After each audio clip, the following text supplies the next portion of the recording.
everybody, and welcome back to another episode. We are like a huge comet blazing through the atmosphere at record sonic speeds. Okay, last time we spoke. Okay, before I start, I'm sorry. I know I'm here. I was trying to be on time at 11 o'clock, but that didn't work. Why? Because I was scrambling around trying to find my phone, but I found it. Okay. I am the worst at starting these shows lately, but I'm going to get better at it. Okay. Welcome back. If you haven't already, please subscribe to my YouTube channel. If you're watching on X, please follow me on X, Florida Millennial. Subscribe to me on YouTube. We are one short of 700. I need that 700. I got a haircut. I don't know if you noticed this. My hair is looking crazy as usual. I don't know. Like, how do you tame this thing? Like, it's unbelievable. It was getting to be too much before. And now, even when I get it cut, I've got this crazy like cowlick here, and then this side just like flares out. It's tough to contain. I don't know, but that's gonna have to do for tonight. Okay, that's gonna have to be it. Thank you all for watching the stream when I live streamed the State of the Union. I appreciate you all joining for that. It was an interesting evening. I didn't get as high viewership for State of the Union as I did the week before when I just came on a random, what was it, Friday night, Saturday night for a random stream. And I ended up getting like all these like huge viewership that night. Very interesting. I have no idea what it was all about. I was talking about Zelensky and Trump, and I don't know, people they were pouring in, they were commenting, they were arguing in the comments. But it's good. We're building this back up to what it used to be, making it great again. What I want to talk tonight about is the trade war going on. Specifically, I'm sorry if I sound a little stuffed up tonight. Here in South Florida, the pollen is it's crazy. And when I first moved here, I thought to myself, people would complain about pollen, and I'd say, pollen? There's no pollen here. You can hear me? There's no pollen here. How can there be pollen? Nothing is just blooming. When you live in a place where there are seasons, things are just blooming. And when they bloom in the spring, that's when you start sneezing, and that's when all the allergies come. But what pollen is here? Everything is already bloomed. It's just perpetually blooming. Well, I find out that actually it's not like that. The pollen is actually bad. And today the pollen is really bad. So if you'll excuse me for sounding like I am stuffed up, I actually am stuffed up. But I want to talk tonight. I'm going to make it hopefully about an hour stream, and then I'll read your comments if there are any. Once again, please like, please comment, please subscribe. The subscribe button is here. We need that 700.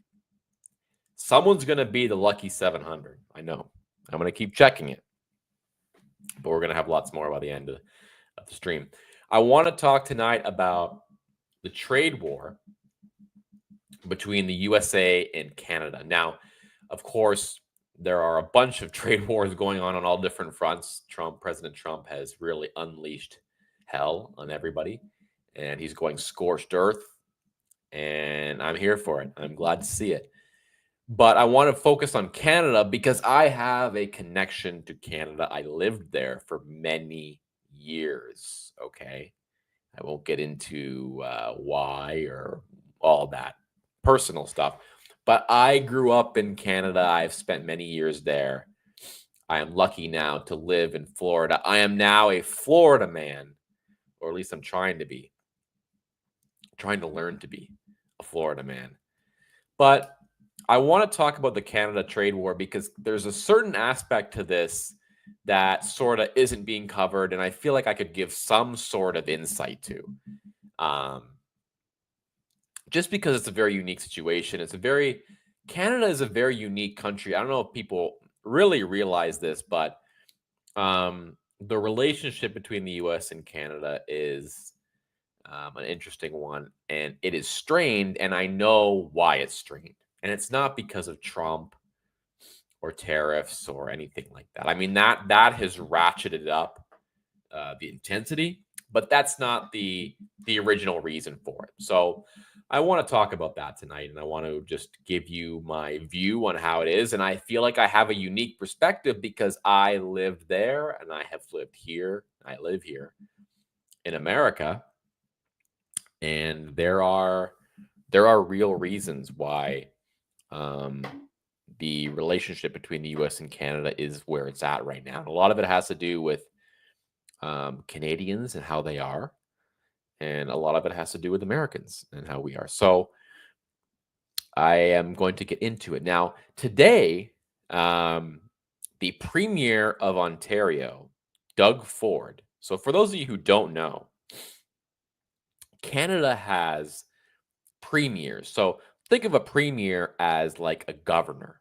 It's like the governor, but they call him or her, in this case, Doug Ford, the premier. So just think of it as the governor of Ontario. And I know that's going to be really confusing because Trump is calling Trudeau the governor of Canada because he wants Canada to be the 51st state. And then if they were, it would be Governor Trudeau.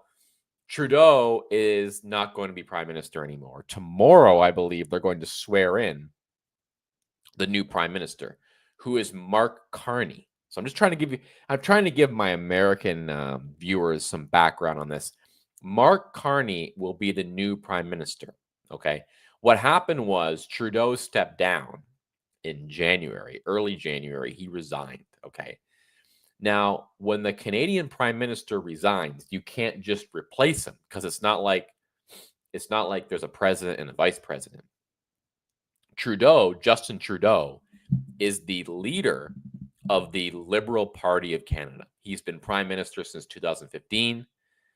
And when you step down, like he did, as the leader of the Liberal Party, when you're prime minister, the Liberal Party has to have an election, sort of like a primary election in the US.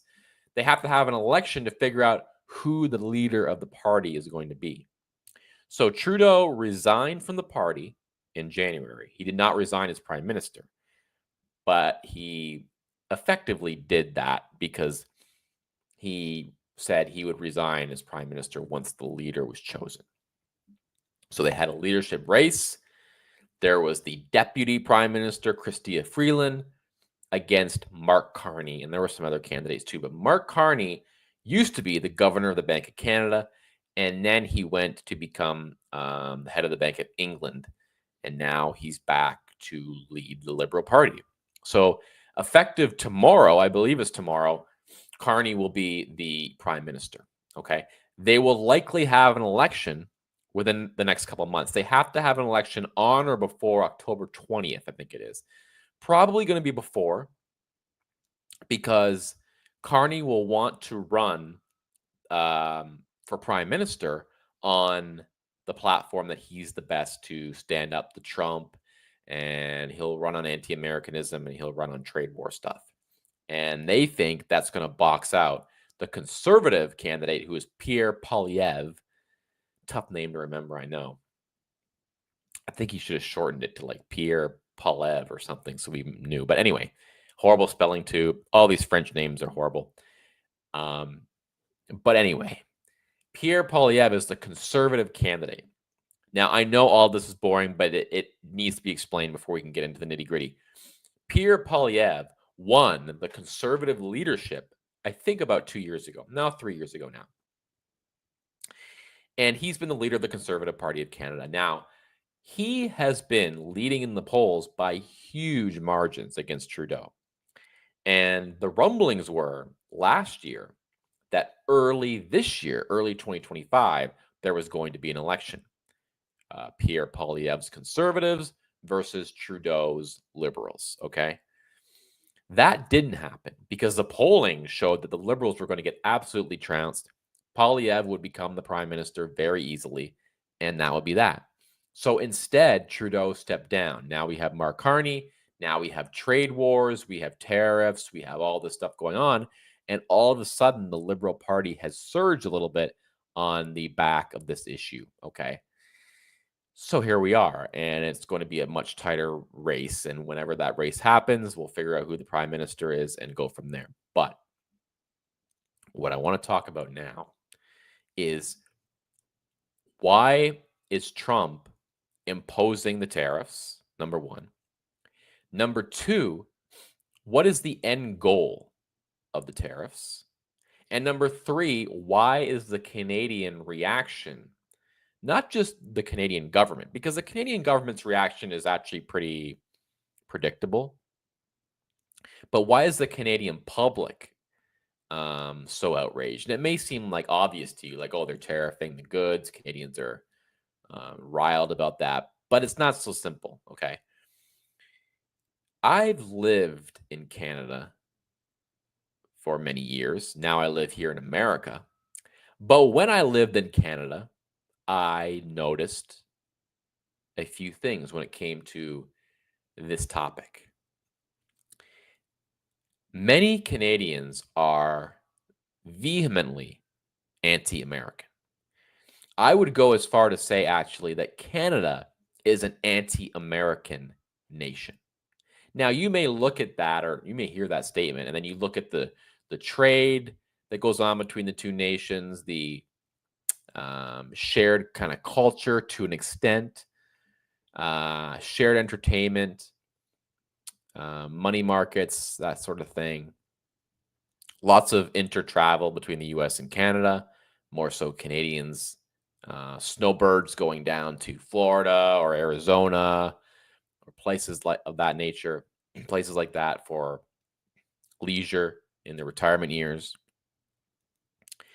And you may think, well, how is it possible that Canada is an anti-American nation? Well, I'll explain it to you, because it's not an anti-American sentiment in the way you think of maybe Islamic extremism being anti-American, or kind of like a traditional anti-Americanism that you may know from 80s, 90s, 2000s, okay? From, as I say, Islamists, jihadists, communists, or the like. I mean, you can go back, there's decades of huge groups from many different countries who have an anti-American sentiment, okay? I've always made a joke that Canada is the second most anti-American nation in the world, behind Pakistan. Now, obviously, that's sort of like tongue-in-cheek, but I do think people underestimate how anti-American many Canadians are. And it's not an anti-Americanism in that you will see the American flag burned in effigy, walked on, trampled on, or anything like that, like you may see in certain regions of the world. When people think of anti-Americanism, that's what they think. They think of terrorism, radicalism, jihadism, Islamism in some ways, but it's not, it doesn't really take effect in that manner. The anti-Americanism in Canada is much more subtle, okay? If you talk to a Canadian about politics, or if it drifts into anything to do with the United States, you're going to see, I would say 80 to 90% of Canadians you would talk to, they will make some quip in the conversation about, oh, that's the Americans, or, oh, you know how America is, or something like that, okay? Now, of course, this is the same thing that you hear in Europe, but Europeans sort of have a reason to, not a reason to be, but they can kind of back it up. You know, they're very elitist. They look at Americans as kind of simpletons and brute and brash and arrogant and what have you. And well, they're elitist and stuck up. They kind of have something to back that up. You know, like if you're a Parisian, if you live in Paris, France, and you're anti-American because you like are some like snob. Well, I mean, you do live in Paris, France. Okay. You have maybe reason for that snobbery. But Canadians do not live in cities that are more cultured, or, I mean, maybe in some aspects, but not really. So there's nothing really to back it up. So, what is at the heart of Canada's or Canadians' anti Americanism? Personally, I believe if we want to boil it down, a lot of it has to do with what's called little brother syndrome. Now, I would not know anything about this because I am an only child. Sorry to say. Watch my viewership tick down now. I'm an only child. Okay, I don't know what a like middle child syndrome. Never heard of it. My girlfriend. That's the only way I've ever heard of that. Okay, uh, middle child syndrome, little brother syndrome.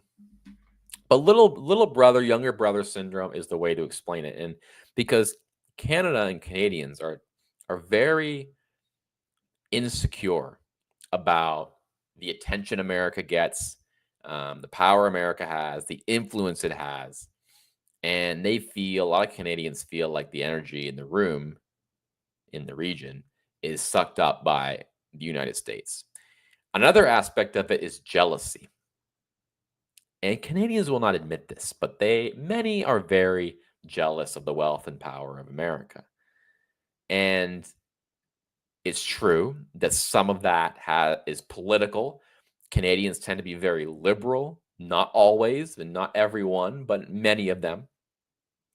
It's a liberal country. It's a country with socialistic tendencies. So you have a lot of people who are like liberal already, and then they think to themselves, why does America always get all the attention? They're always starting wars. We go to Disneyland and they're rude to us. We go to New York City and they're rude. So it's this kind of, it's an insecurity. And Canada really, and I've seen videos been made lately about this very topic. I'm not going to go too far into it because that would take a much longer time than what I plan to do the stream tonight. But if you get into it, the anti-Americanism you see in Canada, it's much deeper. I mean, there's politics involved. There's a whole bunch of things involved. Okay, so I don't really want to get into all of that. But now this anti-Americanism that you see in Canada has really kind of come to a head. Okay. Um, and so what we're seeing, I know, sorry, I was going to add this as well. Canada has a huge identity crisis. And this is what I was getting to when I said I don't want to get into it too deep.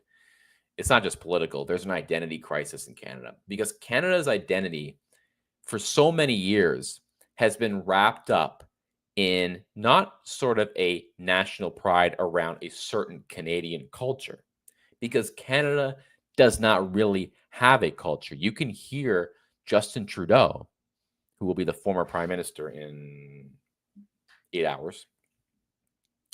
You can hear Justin Trudeau say that Canada is the first post-national state. Now, what does that mean? Post-national state. Trudeau and many liberals and many globalists believe in the post-state world, meaning there is no such thing as a nation. There is no such thing as a nation with a monoculture. There's no such thing as borders. There's no such thing as national identity. So the way that is borne out or plays out in Canada has to do with immigration, multiculturalism. Canada is a nation where they do not encourage assimilation. They encourage you to come to Canada and continue the culture you had in your homeland in Canada. So it's a very balkanized country in a lot of ways. Canada has a huge mass immigration problem, a huge mass immigration problem. Anybody who's there knows that. Okay. They know it. You just look around, people have gotten really tired of that. But they have an identity crisis because Canada's identity has been wrapped up not in who they are, but in who they're not. We're not America. So Canadians will brag about their national health care, government health care. They won't say government health care, they'll say free health care. As we know, it's not free. But the point is, they think, maybe subconsciously they know it, but they think that when they say Canada's great because it has nationalized healthcare, that is a Canadian thing. But what it really is them saying we're not like the Americans who have a private healthcare system. We're not like the Americans who have assimilation and melting pot. We're not like the Americans who have guns. We're not like the Americans who have low tax, et cetera, et cetera, et cetera. So the Canadian national identity is not something born out of the Canadian experience. It's born out of anti-Americanism. So this anti-Americanism has been festering in the public consciousness of Canada for a long time, and I have experienced it myself in so many ways. You talk to Canadians, and it doesn't matter if it's family or friends or whatever. You're bound to find a lot of people who have varying degrees of hatred, suspicion, or what have you about the United States. Now, as I say, there are degrees of it. It can be anything from, oh, those Americans are just the way they are.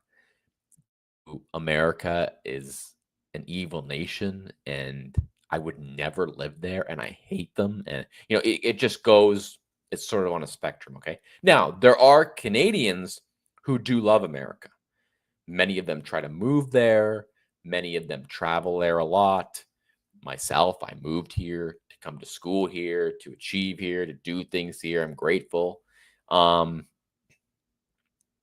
But and when I say here, I mean Florida, and to come to a certain specific place where I think it can be a good place for me to be and to grow and to prosper. And inevitably, there will be um, a number of Canadians who will be supportive of the 51st state idea.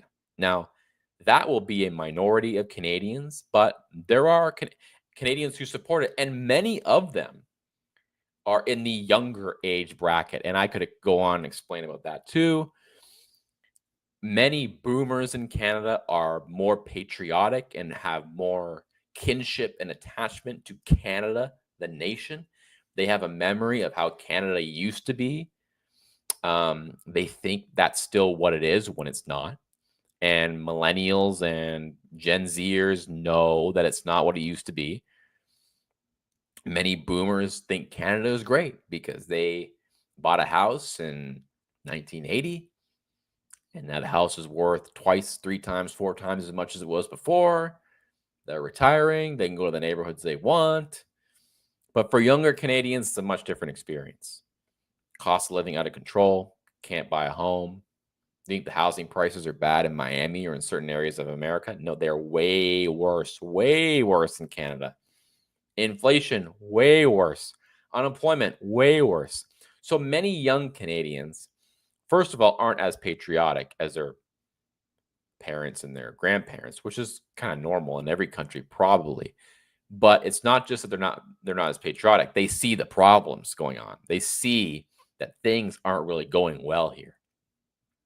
And because the whole world now is lived out online, they see places like Vegas and Miami and Chicago and New York and LA, and they're like, why wouldn't I want to live there? Whereas you hear older Canadians who would never do that. They would never do that, okay? Because they have a whole different experience. So that's kind of the primer. That's the basis of where we are. So that's how Canadians were before Trump and before any of this started. Now you throw into the mix Trump as president, and he is saying America first. America first. That means we go through all our relationships with every single nation and we find out which ones need to pay up, which ones are ripping us off, which ones we don't like, which ones we need to find a way to squeeze money out of. And to me, I have no problem with that at all. As a matter of fact, I support it. I think that's what the president should be doing. The president should be sticking up for the American taxpayers. If there's a trade imbalance, it has to be addressed. And one thing that he hasn't been talking about, which I think he should be talking about, and he should be hammering this home way harder than he does, is NATO. NATO, and I've talked about this on this show before, NATO, when NATO came to an agreement and came to a whole, when NATO was formed, but then after that, they came to an agreement. 5%, I think it was 4 or 5% a percentage of GDP spent on military and on defense. Hardly any of the NATO countries have hit that mark. Canada spends, I think, barely 2% on GDP. So Trump has a great argument to make. Hey, guys, pay up or else we're going to tariff you. We can't carry the burden anymore. We can't pay for all this stuff. We can't pay for Ukraine on our own. We can't pay for all these conflicts on our own. Europe, you guys need to start dealing with this. And Canada, look, you're a part of the NATO alliance. You need to pay up. You need to hit that GDP mark, the defense mark. He doesn't talk about that. He talks about fentanyl and everything else.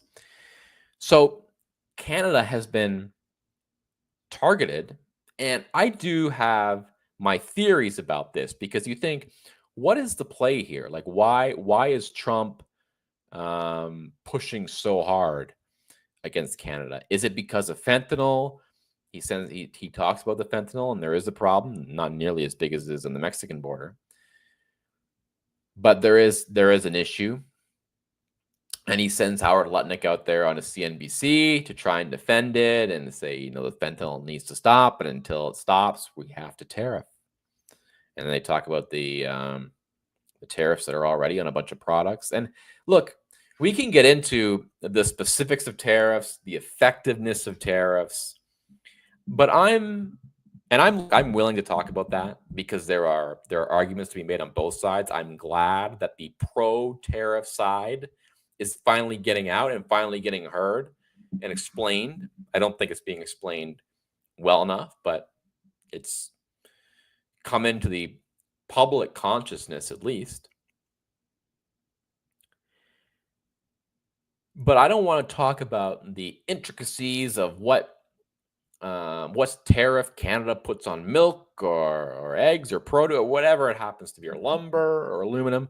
I want to more talk about what Trump's strategy is with tariffs and what the end game is and how is Canada going to react.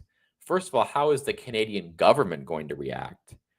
But secondly, how is the Canadian public going to react?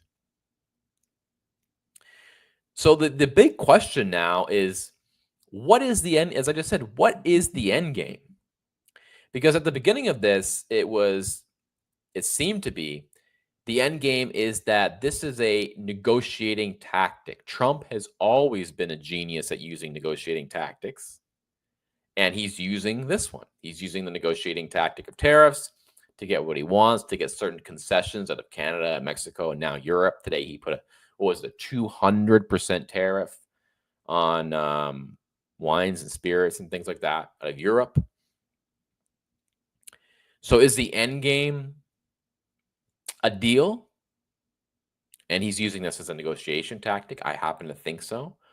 Or is the end game something else? And this has been floated that Trump has even talked about trying to get rid of the income tax and simply use tariffs as a way to balance the budget. Now, I have no idea if that's even possible. I don't think it is. But maybe you could have an arrangement where there was tariffs and also income taxes, but the taxes were lower.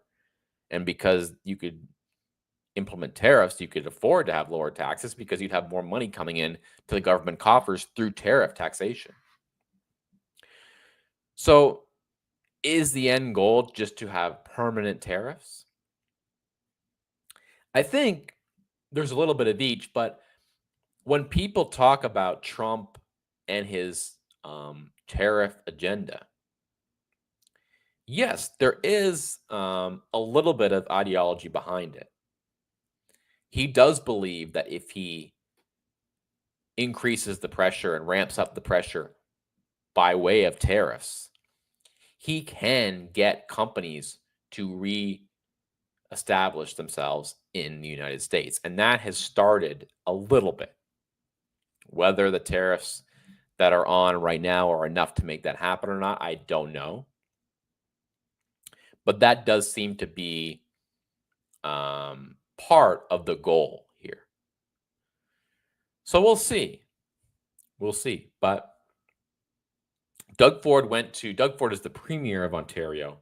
Doug Ford went today to DC to speak with Howard Lutnick and American government officials. And he came out of that meeting saying that it went pretty well. He said it was the best meeting he's ever had. So there's that. The best meeting he's ever had. Now, the other side of this is that Canadians are flipping out. I mean, they are just, and what is so funny about it is there seems to be many Canadians who feel like this is a good idea, or like they can win a trade war with the United States. Like, I don't really know what they think the end game is here. Because many Canadians do not really truly appreciate the economic behemoth that the United States of America is. It is still an economic juggernaut here. And they are trying to go toe to toe with a fighter who is like way outside their weight class. But Canadians are very, as I say, insecure about their place in the world vis-a-vis being beside America, being beside the United States. So they don't know how to handle this, because what Trump is doing, and this is, by the way, I think, as I said earlier, people tend to overthink it. They think Trump has this huge agenda and it's about bringing jobs back. And I do think part of it is about that. I do think that he believes he can bring the jobs back by means of tariffs. I do think that Trump believes he can bring not just the jobs back, but he can bring other concessions. He can get certain concessions from Canada and Mexico, particularly Canada, when it has to do with fentanyl, yes. When it has to do with NATO, more so. And there are probably other areas where they could come to certain agreements where the United States would get more money than they did before. Trump is all about bringing money in to the country again. The Democrats and the globalists, I hate to say, Democrats, because that's all, like, this isn't the Sean Hannity show here. But what the globalists have seemed to be about is, let's send the money everywhere. Let's send it to Ukraine. Let's send it to the Middle East. Let's send it here, there, everywhere. We'll send it on crazy domestic causes. We'll send it on crazy internationalist causes. And it will go everywhere, basically, but here. Trump is saying, no, bring the money back here. Bring the jobs back here. Bring the investment back here. And when Trump was in business, in real estate, he was notorious for not paying subcontractors, which isn't good, by the way, and just really wringing people out for as much as he could get out of them. And look, we can sit here and have a nice little philosophical discussion about, is this good? Is this bad? Is it evil? Is it, whatever. But here's the thing. The United States of America is a malfunctioning corporation right now. And Trump has come in and he has taken his business mindset, bring the money in, do whatever you can and whatever you need to do to bring the money in. He's taken that mindset that he had in the business world and he's applying it to governing the country.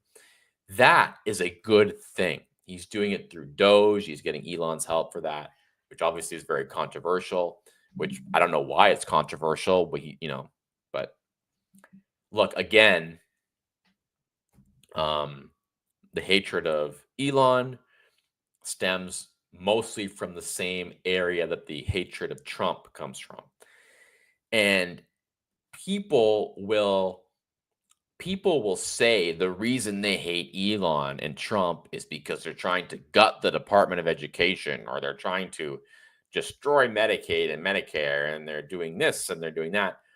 Those are all what Scott Adams calls the fake because. Anyone can come up with a fake because. I hate this person because they're doing XYZ. When the real reason for the hatred is much deeper. And it is my belief that the hatred of Elon and Trump has very little to do with their political agenda and much more to do, I would say 90 to 95% to do with jealousy, envy, bitterness. A lot of people are like that. A lot of people hate successful people. They hate rich people. And Trump and Elon are perfect examples of rich guys who aren't afraid to let you know that they're rich. Okay. They're new money. And most people who have that mentality of hating the successful, hating the rich, and being very suspicious, they stole the money, or they screwed someone along the way. That's how they got it all. They also don't like the confidence, the overconfidence of those who are successful. And Trump is just a ball of all of those things in one human being: confidence, arrogance in some ways, and him being a billionaire. And they'll say, well, he's not worth as much as he says he is. It's like, okay, he says he's worth 4 billion. Is he worth half as much as he says he is? Is he worth 2 billion? Okay, still 2 billion. Is it way less than that? Okay, that's still, let's say it's 500 million. That's still, the man's still worth $500 million. So anyway, I just think that a lot of the hatred of Musk and Trump has nothing really to do with like Doge or tariffs or any of that stuff. Most of the hatred of Elon and Trump has nothing to do with tariffs, government efficiency, cuts to Medicare and Medicaid, which aren't happening. It's not about all that. It's much deeper. And you can also tell in the way the hatred is expressed that it has nothing to do with the political agenda. I mean, it just so happens that maybe a lot of these people are liberal in their preference and they don't like that anyway. But they would make you believe that like the reason they don't like them is because they're ruining this and they're ruining that. And they're, let's be real here. The reason they don't like them is a little more surface level. A lot of people aren't as deep as you may think they are when they're on social media. Like, oh, here's the amount of money that's been wasted by the government, and here's the amount of money that Elon has taken from the government. And it's like, really, is that what's going to, like, is your rage really about that? Or I think it's not about that. I think it's probably something else. Okay. But anyway, getting back to that was a bit of a rant, I know. Getting to the Canada-US negotiations, what I think may end up happening here is there may be a deal made at some point. Now, a deal cannot be made yet. Okay. First of all, because even though Doug Ford, the Premier of Ontario, who, by the way, is the brother of Rob Ford. I don't know if people remember who Rob Ford was. He was called the Crack Mayor. He was the mayor of Toronto for back starting in, I want to say, 2010 to 2014. Then he got sick, he got cancer, and he passed away. But Rob Ford won the Toronto mayoral race on a populist right-wing message, which is kind of the irony of all this, that his brother, Doug Ford, is now fighting Trump. So the whole thing is kind of crazy. But what might end up happening is there might be a deal made eventually. It can't happen now, as I say. It can't happen by Doug Ford because Doug Ford is the Premier of Ontario and he doesn't negotiate the federal stuff, tariffs and all that. Mark Carney will be Prime Minister of Canada tomorrow, but there might be an election in a month. So you can't negotiate with the Prime Minister when he's running for re-election or running for election because, you know, he's not going to look like he's caving to Trump while he's running for election. So it's going to be very hard to get a deal done within like the next month or two. But I think what might happen is some kind of deal will be made soon.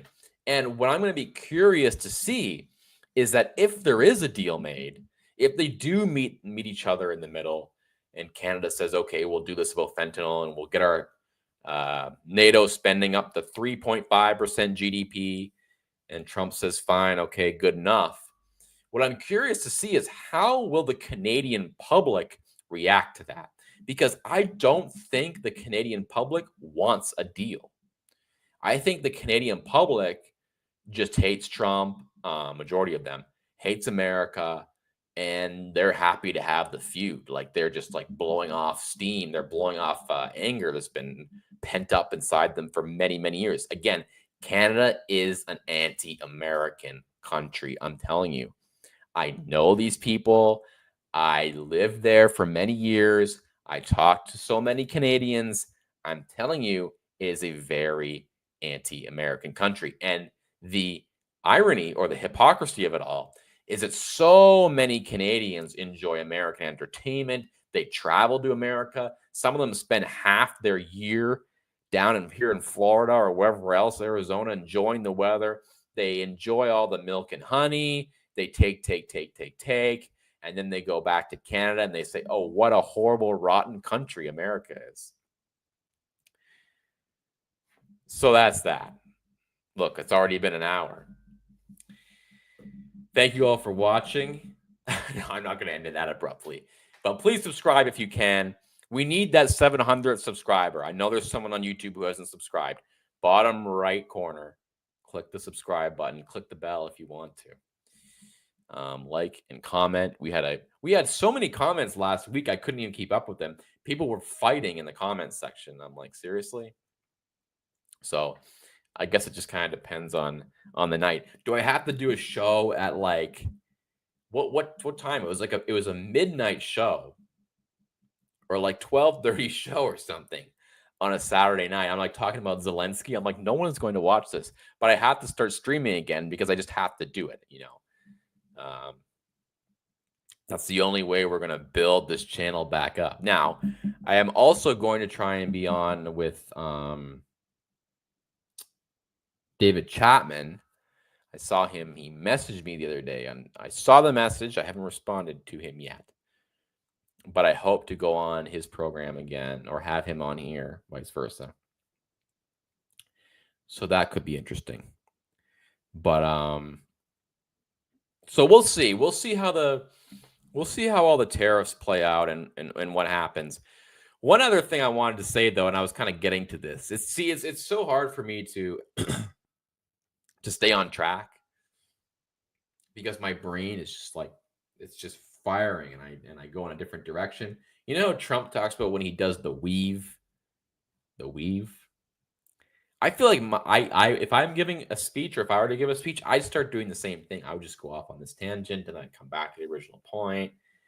And then by the time I come back to the original point, I forgot what the actual point was.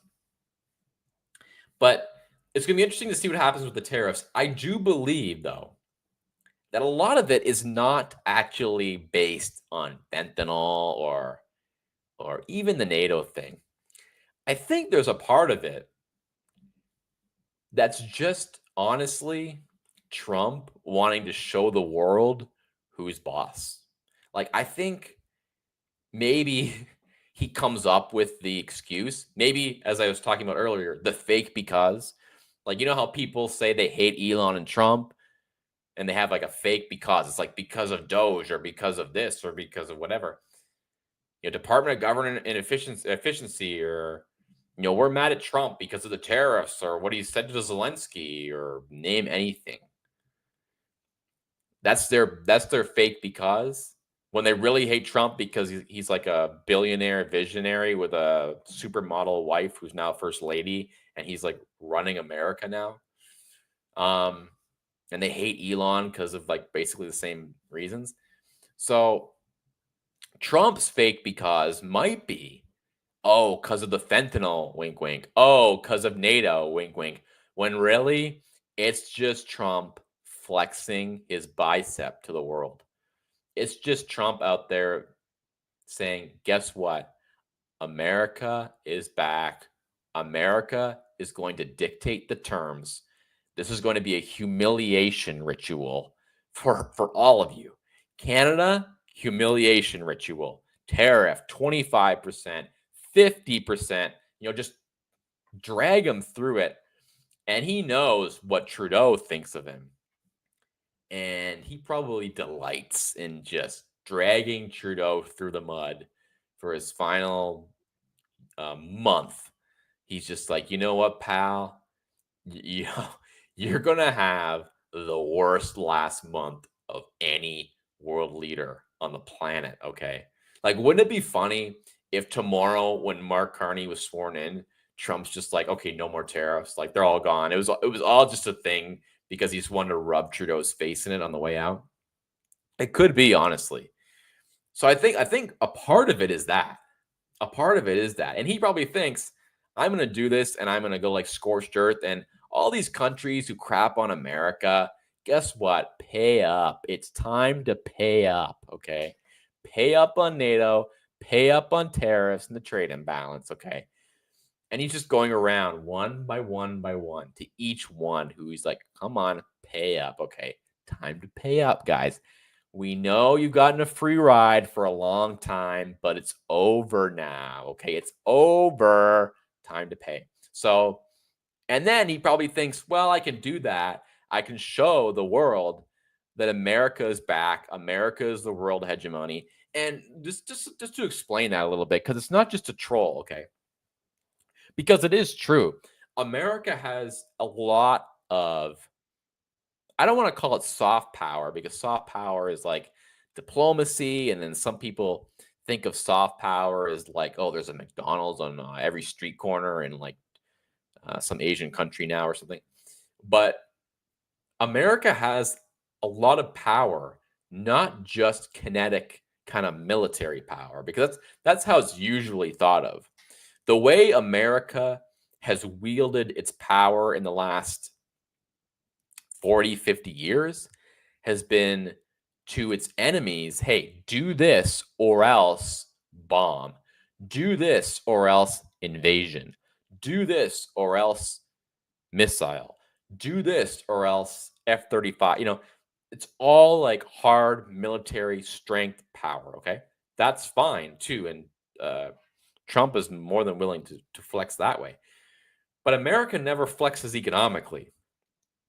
China does this all the time. China puts tariffs all the time. They float their currency. They do whatever they can to gain an advantage for China. China's leaders want what's good for China. Russia's leaders want what's good for Russia. But for some reason, we've gone on this tangent here where American leaders are like, you know what? Let's not worry about America. Let's worry about every other nation first. And let's not flex our economic muscle. And the point is, there has been no president who's even tried to do that.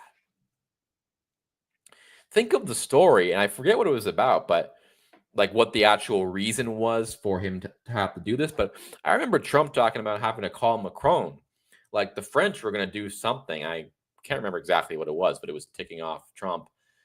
And he just said he picked up the phone and he called Macron and he said, "No, I'm putting a 100% tariff on all the champagne coming into America, all the wines, just like he's doing now."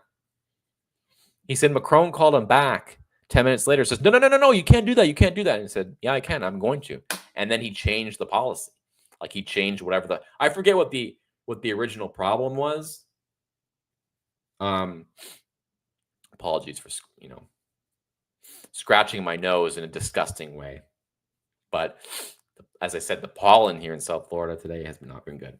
But point is, Trump has shown that you can flex economic muscle. You can assert dominance economically. You can use tariffs as a huge stick to get what you want. Because what are they going to do? You're going to get into a trade war with the United States. There's only one nation on earth who could survive a trade war with America, and that's China. And China happens to be one of the biggest offenders and one of the nations who Trump probably wants to take on the most. And it may not be a coincidence that he's tariffing Canada, Mexico, and all these other nations first to send a message to China like, hey, you see what we're doing here? We're not afraid to do it to you. Okay? We're starting with 10% and we'll maybe ramp it up. But see, he's starting with the weakest countries. He's starting with the countries he knows he can wring out for some cash or get some concessions out of. So I think that's probably how it's going to play out. And it's incredible because the markets have really been suffering. And, they asked Trump about this and he just kind of goes, yeah, don't care. What did he say on Air Force One the other day? They asked him, sir, are you worried about a recession? No, I'm not worried about a recession. Soon you're going to have so much money you're not even going to know what to buy with it. So he's holding steady. He's not backing off. But anyway, again, I've just scratched the surface with the stuff about Canada. And maybe we'll talk about it more in the coming days and weeks. I'm almost certain there's going to be more news about it, about the tariffs and all that. So, but I just thought I would hop on tonight and talk a little bit about it because I feel like I have a bit of experience with this. I've lived in Canada. I know what Canadians are like. And the funny thing is,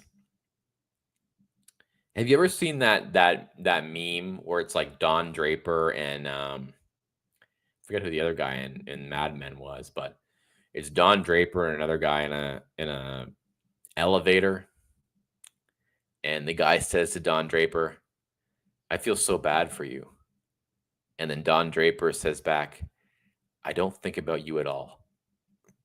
That sort of sums up to me the relationship between the USA and Canada. Now, a Canadian will say, well, if you don't think about us at all, why are you tariffing us? But I think it more describes the relationship between the people, the populations, than it does the governments.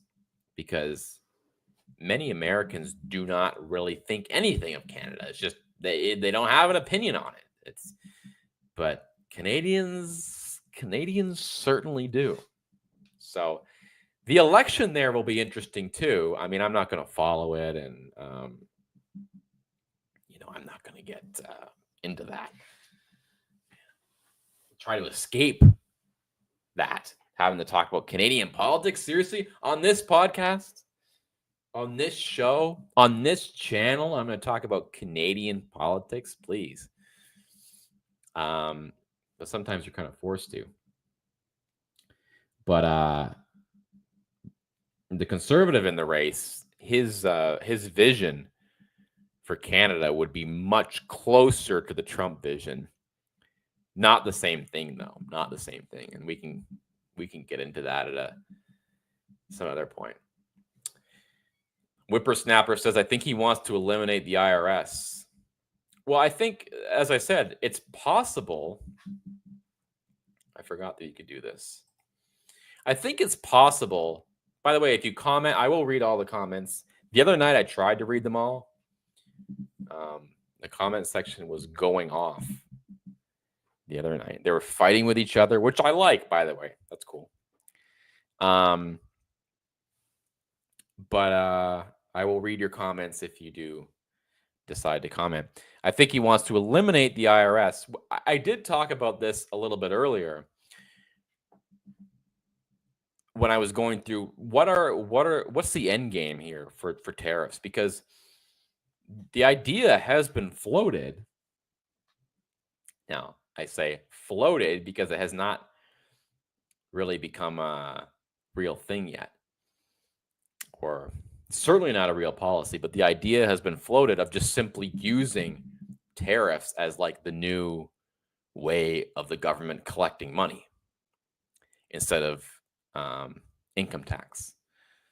Now, I think it's probably like, look, I have no idea what the hard numbers are, and you would need to figure that out if you were to even try to come up with some kind of way of doing this. But I would bet you could, if you started a permanent tariff regime, you could probably get away with much lower taxes. So, and this brings up an interesting discussion, because the point that's the counterpoint that's always made in the direction of conservatives by the left when they talk about lower taxes, well, you can't lower taxes because we're going to run a huge deficit. The government needs to take in money. The government needs to have some source of income.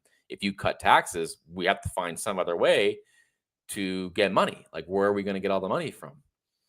The conservative answer to that, or like the free market libertarian answer to that, has always been, well, we're just going to grow our way out of it. So if we lower taxes, this is like the Laffer curve stuff and like Reaganomics. If we were to lower taxes significantly, the economy would just grow so much because we would be incentivizing growth, incentivizing investment. It would just be growing so much that actually we'd make more money would come into the government coffers. The government would actually be bringing in more money simply because of the growth. So you tax people at a lower rate, you actually end up bringing more money in. Now, whether or not that works in practice, I mean, they almost put that to the test in the 1980s. But of course, then there was the Cold War. America was spending like a ton of money on defense back then. So, as they are now, but I mean, back then it really ramped up. So, as a portion of the GDP. So, look, it's possible, but getting rid of the IRS, I mean, that's a huge, huge task. But I think the point is there needs to be this kind of thinking in the government again. For too long, we've just had people like running the government who come from government, who want to be in government, who are in love with government. It's like when you bring outsiders in, like Elon and Trump, and people who've actually done things, built things, made billions, you have people in the government with a whole different mindset. And I think that's the mindset the country needs. I heard Trump say once, this was way back in his 2016 run. He was at a rally, and he said, he goes, when I was in real estate, I just kept making more, take more, take. He's like, and that's what I want to do for America. And it's like, it sounds like such a simple throwaway line, but it's true. Like, why can't we have someone as president who wants to bring money into America instead of just chucking it out to every foreign nation, U.S. aid, foreign interventions, wars, blah, blah, blah, blah, on and on and on. Like, why does that have to be where all the money is being spent? Why not bring more in? So hopefully that's how it goes. I mean, hopefully they start thinking a little bit outside the box. But the only way you can think outside the box is by having people who have that mindset in the government. If you have your typical government people in government, you're just going to keep getting the same result.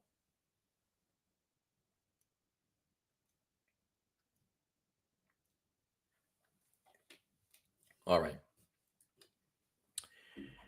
You guys aren't as active tonight in the comments, so I'm going to call it at 12:04. Thank you for watching. If you haven't already, please subscribe right here. No, right down here, I believe it is.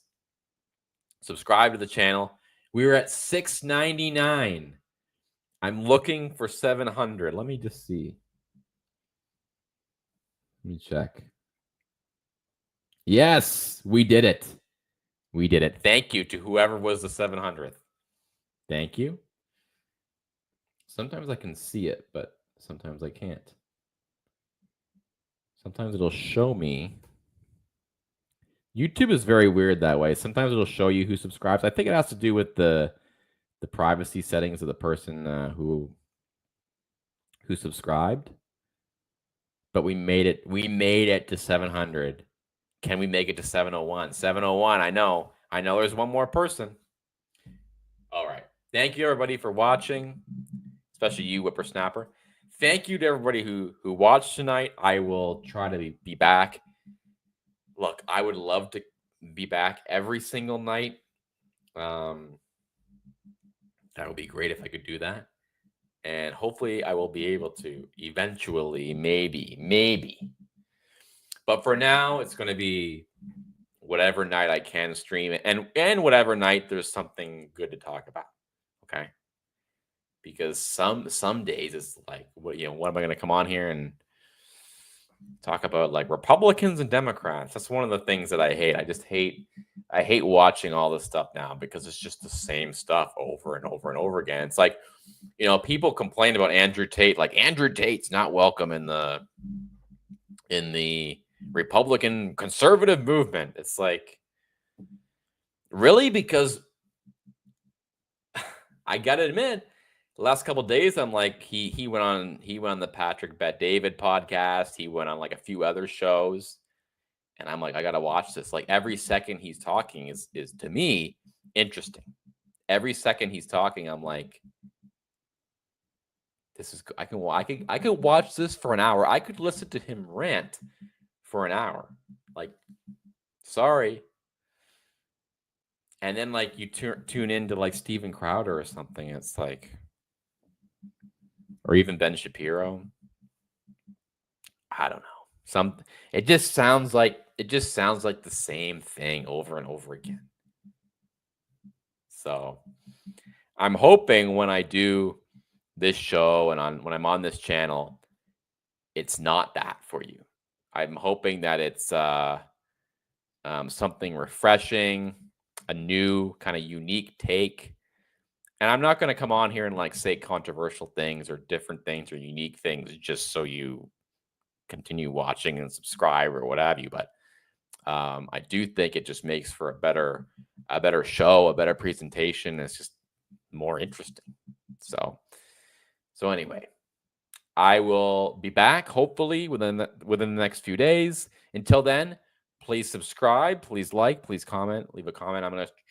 What I'll do too is, and what I have done in the past, is slice up some clips from the live stream to post. So if you missed the live stream, you can go and hopefully catch up on all the highlights.